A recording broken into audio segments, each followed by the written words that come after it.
कांग्रेस रुकन पार्लियामेंट राहुल गांधी के मुबैना मुल्क मुखालिफ बयान पर पार्लियामेंट के दोनों ऐवानों में ताअत्तुल जारी। हंगामाराई के बाईस लोकसभा राज्यसभा की कार्रवाई कल तक के लिए मुलतवी। ताअत्तुल खत्म करने के लिए लोकसभा स्पीकर और राज्यसभा चेयरमैन ने बुलाई फ्लोर लीडरों की मीटिंग।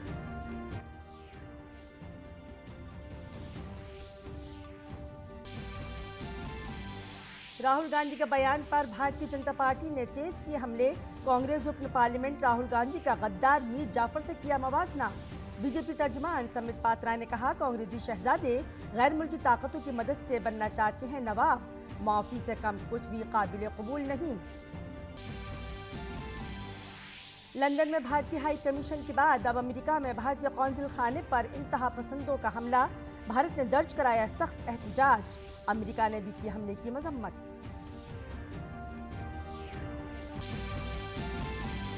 उदयपुर में आज से G20 पायदार माली वर्किंग ग्रुप की दूसरी मीटिंग।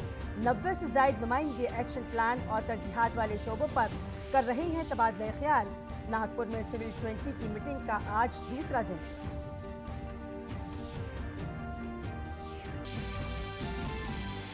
दिल्ली एनसीआर समेत शुमाली भारत के मुतअद्दिद इलाकों में बारिश हुई और ओले पड़े। फसलों का हुआ नुकसान। आज भी अब्र आलूद मौसम और बारिश का इम्कान। दिल्ली में जारी ह्यूमन्स वर्ल्ड बॉक्सिंग चैंपियनशिप में भारतीय बॉक्सर नीतू ने क्वार्टर फाइनल में बनाई जगह। मौजूदा आलमी चैंपियन निखत जरीन भी आज राउंड ऑफ 16 में मध्य मुकाबिल होंगी। मनीषा शशि चोपड़ा भी खेलेंगे अपने अपने प्री क्वार्टर फाइनल मैच।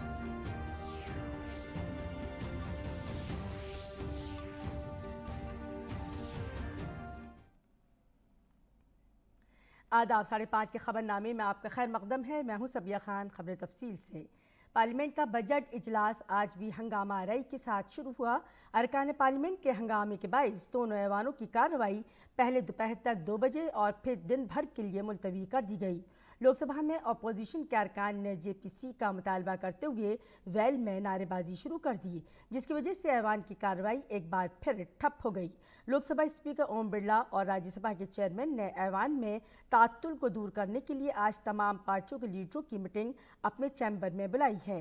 ताहम अपोजिशन लीडरों ने राज्यसभा के चेयरमैन की तरफ से बुलाई गई फ्लोर लीडरों की मीटिंग में शिरकत नहीं की। नीज अडानी मामले और जेपीसी के मामले पर कायदा 267 के तहत राज्यसभा में अपोजिशन की तरफ से दिए गए नोटिस को चेयरमैन ने मुस्तरद कर दिया। लोकसभा के स्पीकर ओम बिरला ने तमाम मेंबरान पार्लियामेंट पर जोर दिया कि वह ऐवान को खुश उसलूबी से चलाएं। मैंने कल भी सभी दलों के नेताओं से व्यक्तिगत आग्रह भी किया था। सदन के माध्यम से पुनः आग्रह करना चाहता हूं, सदन चले। सब बजट सत्र महत्वपूर्ण सत्र है। सबको बोलने का मौका देंगे। आप प्रश्नकाल के बाद स्थगन के समय अगर आप मौका नहीं दे तो आप बेल में आ सकते हैं। अगर आप सदन नहीं चलाना चाहते तो सदन की कार्रवाई 2 बजे तक के लिए स्थगित की जाती है। मरकजी वजीर पीयूष गोयल ने आज फिर ऐवान की कार्रवाई मुलतवी होने पर कहा कि अपोजिशन ने एक बार फिर पूरे ऐवान की तौहीन की है। आज राज्यसभा स्पीकर ने ऑल पार्टी मीटिंग बुलाई थी। ये बदकिस्मती की बात है कि कुछ बड़ी अपोजिशन जमातों ने इसका बाइकआउट किया। स्पीकर ने हल निकालने और ऐवान को चलने देने की कोशिश की। अपोजिशन जमातों की तरफ से उनकी तौहीन की गई है। लीडर ऑफ अपोजिशन है, उन्होंने जिस प्रकार से कुछ दिन पहले चेयरमैन के आग्रह पे कि वो आके चेयरमैन को मिले, सदन में हाउस के अंदर ठुकरा दिया और अनाउंस कर दिया कि मैं रिफ्यूज करता हूं चेयरमैन को जाके मिलने। आज की मीटिंग का बॉयकॉट करना, ये बार बार जो चेयरमैन का अपमान करने की विपक्ष की कोशिश हो रही है, ये भी निंदनीय है। बहुत ही दुर्भाग्यपूर्ण स्थिति में विपक्ष आज सदन की गरिमा को ले आए। इनका मजीद कहना था कि अपोजिशन में शामिल तमाम जमातें और उनकी इत्तेहादी जमातें ऐवान को चलने नहीं देना चाहती। विपक्ष खासतौर पे कांग्रेस, डीएमके और जो उनके सहयोगी दल हैं, वो हाउस चलाने नहीं देना चाहते। उनकी मंशा कुछ और है। कोई सरकार पे आरोप ना होने के बावजूद वो गैर जिम्मेदार वक्तव्य और बेबुनियाद आरोपों के आधार पर सदन को ना चलने देने की मंशा से आए हैं। उन्होंने कहा कि अपोजिशन और उनके इत्तेहादी पूर्वांचल की 3 रियासतों में जीत कर वापस आई है और ये सब देखकर ही अपोजिशन ऐवान की कार्रवाई में रुकावट डाल रही है। 3 पूर्वांचल के राज्यों में भारतीय जनता पार्टी और हमारे सहयोगी दलों की सरकारें फिर से चुन के आई हैं। इन सब परिस्थितियों को देखते हुए शायद विपक्ष सदन की कार्रवाई में बाधाएं डाल के देश को गुमराह करने की जो कोशिश कर रहे हैं, हमारा विश्वास है कि देश इसको फिर एक बार विपक्ष को इसका पूरी तरीके से जवाब आने वाले दिनों में देगा। बीजेपी ने आज फिर राहुल गांधी पर सियासी हमला किया है। आज बीजेपी की तर्जुमान सम्बित पात्रा ने राहुल गांधी को निशाना बनाते हुए कहा कि लंदन जाने के बाद उन्होंने गैर मुल्की ताकतों को भारत आने की दावत दी, जो मुल्क के खिलाफ साजिश है। लंदन में जाना और लंदन में कहना विश्व के एक बहुत बड़े भूखंड में जहां पहले डेमोक्रेसी होती थी, all of a sudden this democracy has ceased to exist. ये डेमोक्रेसी अब एग्जिस्ट नहीं करती है और इसलिए जो विश्व की शक्तियां हैं, जो डेमोक्रेसी की पहरेदार हैं, तथा कथित डेमोक्रेसी के पहरेदार हैं, the so called protectors of democracy, Europe and United States of America, why are they oblivious? ये शांत क्यों है, ये चुप क्यों है? Why don't they protect the democracy in India? मतलब this is an open invitation, ये एक खुला निमंत्रण है कि आप आइए और भारतवर्ष के आंतरिक लोकतंत्र में आप आके घुसपैठ करिए और आप हमें नेता बनाइए। सम्बित पात्रा ने कहा कि राहुल गांधी को माफी मांगनी पड़ेगी।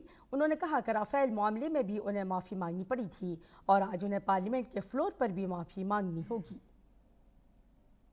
अगर विदेश की भूमि में जाकर राहुल गांधी बार बार विदेशी ताकतों से यह निवेदन करेंगे कि आप हिंदुस्तान आइए और हिंदुस्तान की डेमोक्रेसी की रक्षा के लिए आप हिंदुस्तान के इंटरनल मैटर्स में प्रवेश करिए, उसमें घुसपैठ करिए।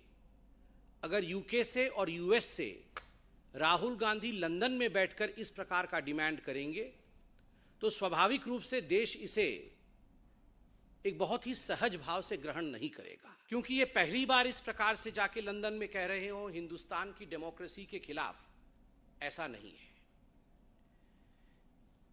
और ऐसा भी नहीं है कि राहुल गांधी बिना माफी मांगे निकल जाएंगे।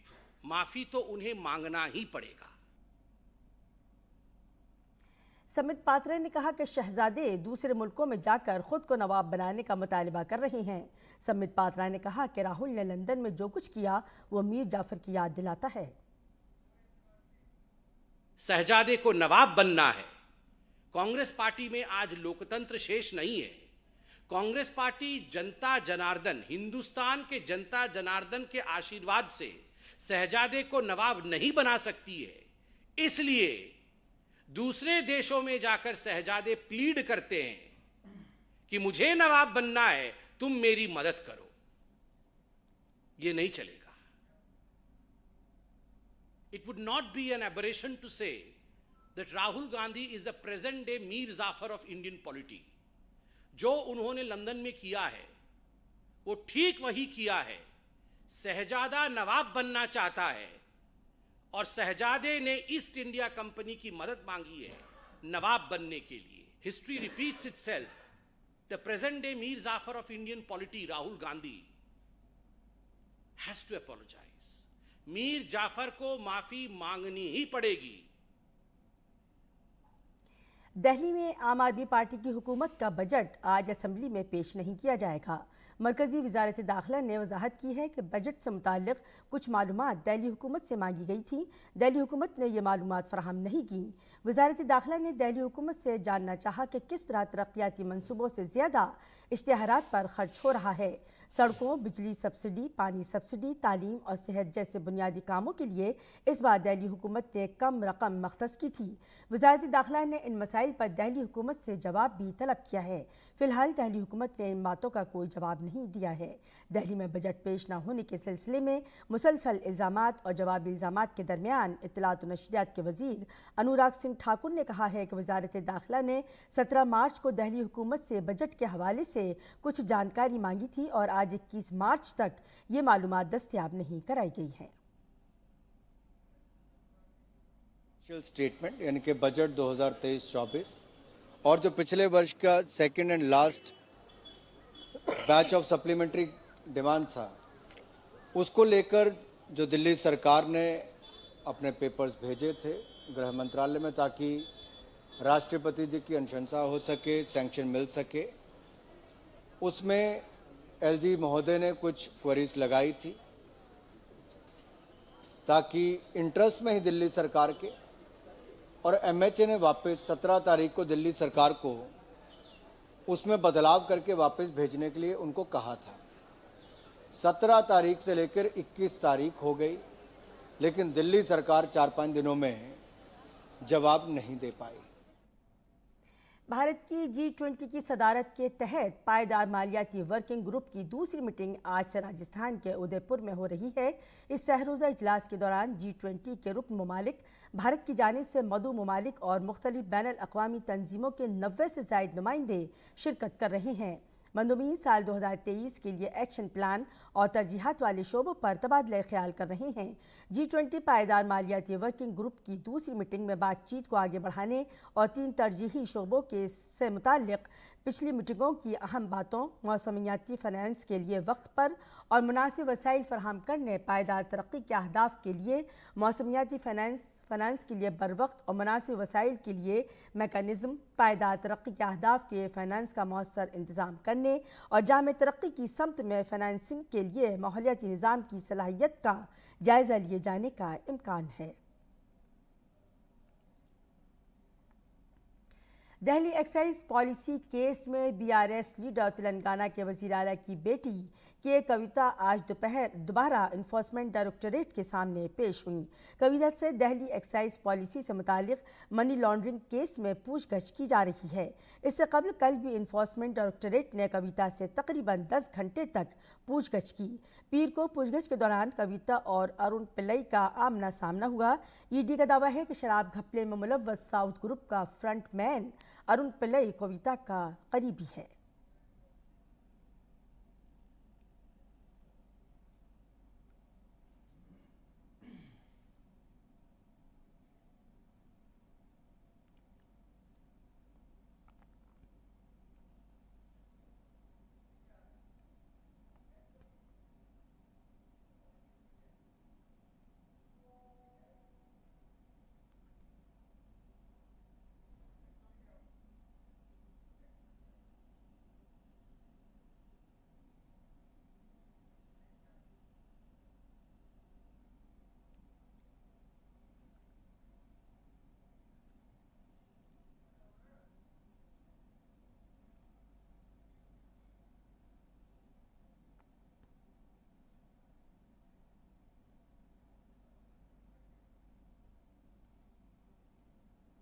अमेरिकी अखबार वॉल स्ट्रीट जर्नल ने भारतीय जनता पार्टी को दुनिया की सबसे अहम पार्टी करार दिया है।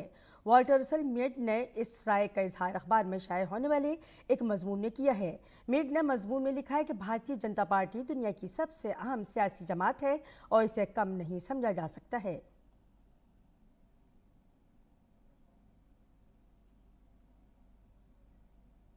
वॉल स्ट्रीट जर्नल के मुताबिक भारत में हुक्मरान सियासी जमात बीजेपी अमेरिकी कौमी मफादात के नुक्ते नज़र से दुनिया की सबसे अहम गैर मुल्की सियासी जमात है।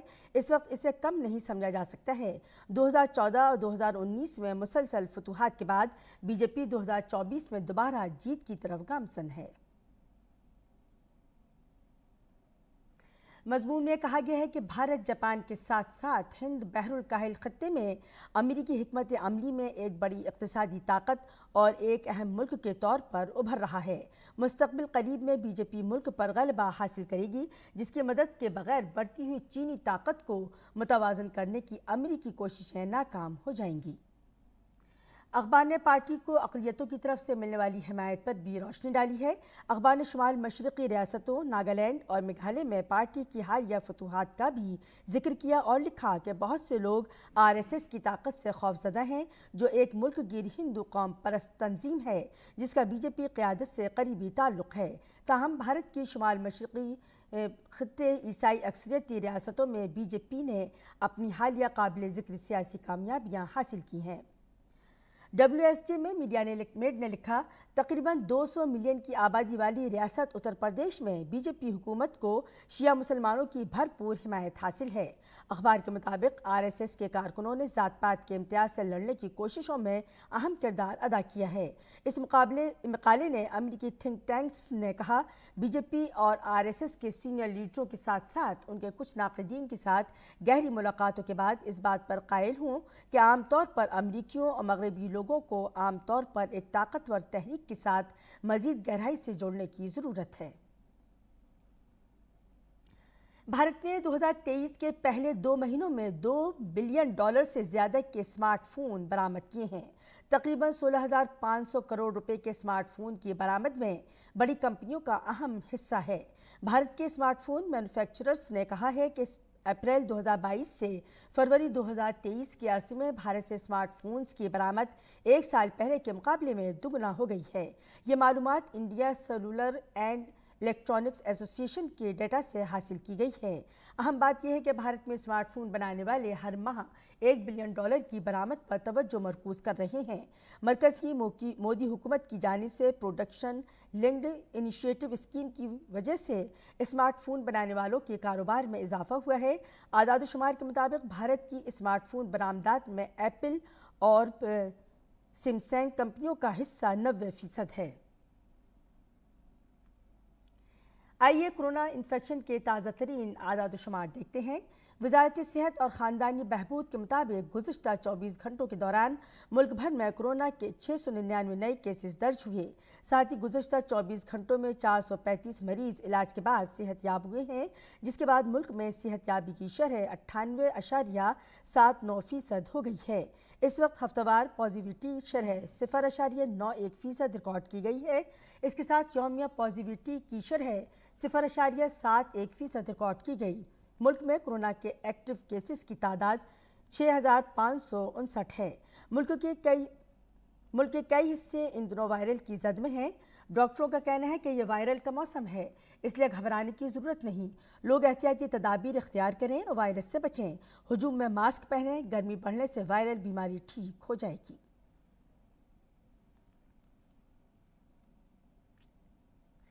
बैनुल-अक़वामी यौम योग की वजह से योगा से मुताल्लिक़ बेदारी में इजाफा हुआ है। लोग अब जहाँ भी हैं योगा करते हैं। ऐसा ही एक मंजर जम्मू कश्मीर में देखा गया, जहाँ लोग हेल्थ एंड वेलनेस सेंटर में योगा सीखने के साथ साथ अपने घरों में बाकायदगी से योगा कर रहे हैं। पेश है ये खुसूसी रिपोर्ट। जम्मू कश्मीर के लोगों के दरमियान योग को लेकर एतमाद बढ़ रहा है।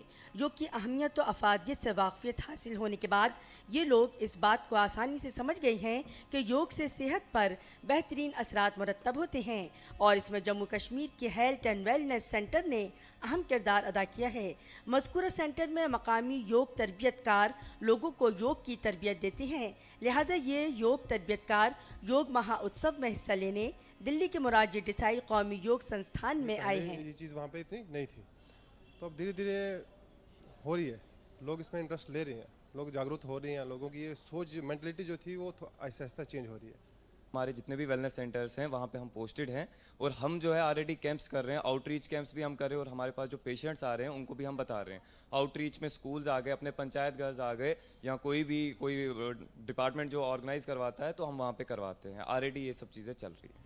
यही नहीं, बिहार के मुजफ्फरपुर के हेल्थ एंड वेलनेस सेंटर में भी योग की तालीम दी जाती है और हर दिन एक नए अंदाज से योग सेशन का एहतमाम किया जाता है ताकि लोग सेहत के तईं बेदार रहें। बिहार में अभी तक Ayush wellness centre through yoga and naturopathy इस तरह का जो काम है अभी फर्स्ट बार स्टार्ट हुआ है और पहला सेंटर है पीएससी सरैया मुजफ्फरपुर में, जिसमें मैं योग प्रशिक्षक हूँ। मैं 14-15 में MD-NIY से ही पास आउट हूँ, DYSC की हूँ और पिछले 15 सालों से योगा के सेक्टर में काम भी कर रही हूँ और मुझे बहुत लाभ मिला है पर्सनली। मैं साइनस की का प्रॉब्लम था मुझे और मैंने जल नेति करके साइनस को ठीक किया और मैंने हजारों पेशेंट्स को पीएससी सरैया में योग से ठीक किया है, उनको लाभ दिलाया है। हेल्थ एंड वेलनेस सेंटर का मकसद यही है कि अवामुन्नास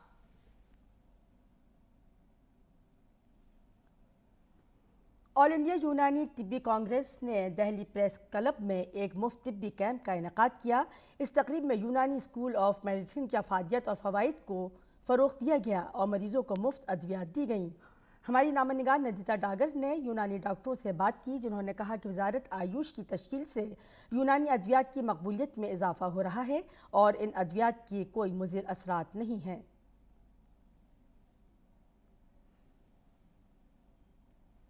पब्लिक जो है एलोपैथी से ऊब करके देसी दवाओं की तरफ आ रही है। देसी दवाओं में यूनानी चिकित्सा पद्धति भारत में सदियों से है, तो जो पब्लिक एक बार दवा इसका इस्तेमाल करती है तो वो दोबारा उसको तलब करती है। अब चूंकि इस वक्त जो है आयुष मंत्रालय बन गया है, डिपार्टमेंट बन गया है, भारत सरकार की तरफ से कई सारे जो सेंटर्स हैं, बड़े बड़े हॉस्पिटल्स, वहाँ भी इसके ब्रांचेस खुल गई हैं, पब्लिक में अवेयरनेस बढ़ रही है। इससे जो है आजकल बहुत सारे लोग जुड़ रहे हैं। आयुर्वेदिक वाले भी एक आयुष मंत्रालय के उससे आयुर्वेदिक और यूनानी वाले सब आपस में जुड़ रहे हैं ये, और एक पब्लिक भी जो है यूनानी की तरफ काफ़ी ज़्यादा पहले से आ रही है, क्योंकि इसके अंदर साइड इफ़ेक्ट्स तो है नहीं। इंसोम्निया एक बीमारी जैसे एक तरह से उसको कहें कि नींद का ना आना, वो एक बड़ी कंप्लेंट्स होती है वहाँ मरीज़ों की। पेट की कब्ज होता है वहाँ पे, कॉन्स्टिपेशन, गैस बनना, खाना हजम नहीं होना, तो इस तरह से बहुत सारे मरीज़ हमारे पास आते हैं। इवन शुगर के हैं, स्किन डिजीज़ में हमारे यहाँ बड़ा अच्छा इलाज है और काफ़ी तादाद में मरीज़ हैं। पूरे भारत में हर स्टेट में हमारी तंजीम मौजूद है, जो घर घर यूनानी हर घर नूरानी हमारा एक नारा है। यूनानी उपचार जनता के द्वार मिशन 2025 तक का हमारा मिशन है कि हर घर में यूनानी आयुर्वेदिक पहुंच जाए। आप जैसे जानते हैं अगर लॉन्ग टर्म तक आप एलोपैथिक लेंगे तो उसके साइड इफेक्ट बहुत ज़्यादा होते हैं और छोड़ते फिर वापस आ जाती है। तो इससे होता है क्या, ये कम्प्लीटली जो है इसको क्योर करती है, जड़ से ठीक करती है।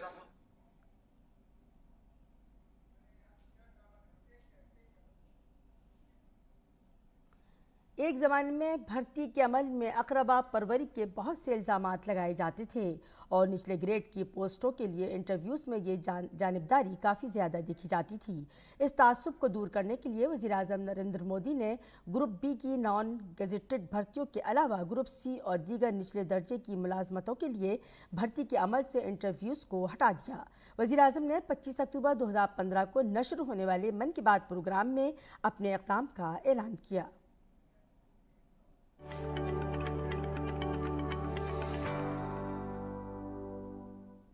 मेरे प्यारे युवा मित्रों, मैं आज गर्व से कहना चाहता हूं कि सरकार ने सारी प्रक्रियाएं पूर्ण कर ली और केंद्र सरकार के ग्रुप डी, ग्रुप सी और ग्रुप बी के नॉन गैजेटेड पदों में अब भर्ती के लिए साक्षात्कार नहीं होगा, इंटरव्यू नहीं होगा।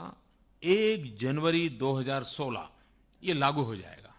अभी जहां प्रक्रिया चल रही है उसमें कोई रुकावट हम नहीं करेंगे, लेकिन 1 जनवरी 2016 से ये लागू हो जाएगा। तो सभी युवा मित्रों को मेरी शुभकामनाएं हैं।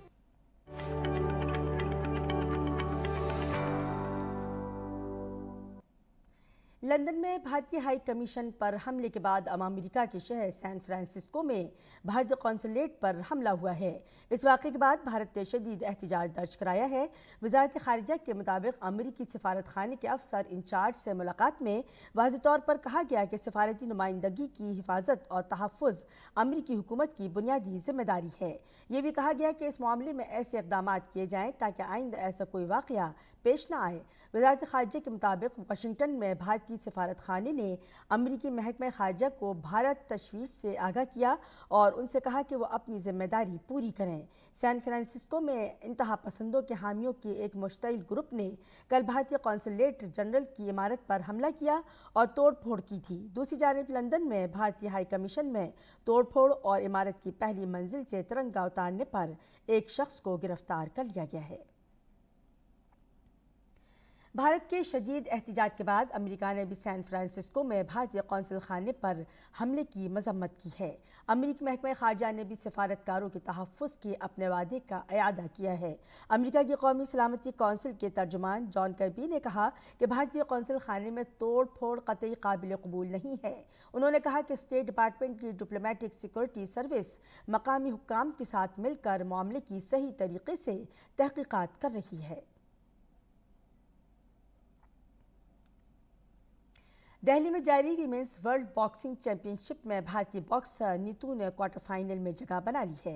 दूसरी तरफ इस आलमी मुक्केबाजी चैंपियनशिप में आज मौजूदा आलमी चैंपियन निखत जरीन 52 किलोग्राम वजन जुमरे के मुकाबले में राउंड ऑफ 16 में मैक्सिको की पैट्रिशिया वालोरिझेरा से मुकाबला करेंगी। निखत इस चैंपियनशिप में ज़बरदस्त फॉर्म में दिख रही हैं। उम्मीद की जा रही है कि वो अपने खिताब को दिफा करने में ज़रूर कामयाब होंगी। वीमेंस प्रीमियर लीग में आज 2 मैच खेले जाएंगे। पहले मैच में मुंबई इंडियंस का मुकाबला रॉयल चैलेंजर्स बेंगलोर से होगा। दिन के दूसरे मैच में दिल्ली कैपिटल्स की टीम का मुकाबला यूपी वॉरियर्स से होगा। ये मैच त्रिभुवन स्टेडियम में खेला जाएगा।